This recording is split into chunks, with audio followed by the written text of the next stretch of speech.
Хаяа халхаа харуул ижлэхэн юм шиг харагддаг хоёр үг байна. За хоёрын хоёр үг бол англи хэлэн дээр нэггүй үсгний зөрүүтэй. Гэхдээ агуулгын this on доо хэрэглээтэй хоёр үг байна. За эхнийх нь бол lose байна. За lose буюу бид нар нэг өвтэй байж байна тийм ээ. За нөгөөх нь болохоор loose байна.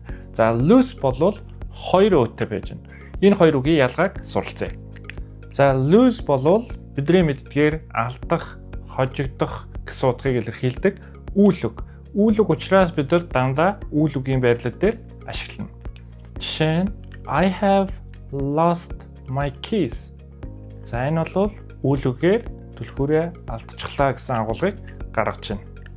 Эсвэл he lost his leg in a car accident. За ингэж хэлвэл мэдээж хөлөө алдах гэдэг агуулгыг гаргаж байна. За өөрөөр хэлбэл lose бол алдах гэсэн утгыг илэрхийлдэг үйл үг. Харин loose бол сулхан, аажуухан гэсэн утгыг илэрхийлсэн adjective буюу тэмдэг нэр байгаа. Жишээ нь I like loose pants. За эсвэл I prefer comfortable loose pants. За иймэрхүү байдлаар бид нар ашигладаг. Өөрөөр хэлбэл adjective үг буюу тэмдэг нэр учраас нэр үгийн өмнө оролцож ашиглаж байна. За ингээд энэ хоёр үгийг хамтдаа суралцлаа.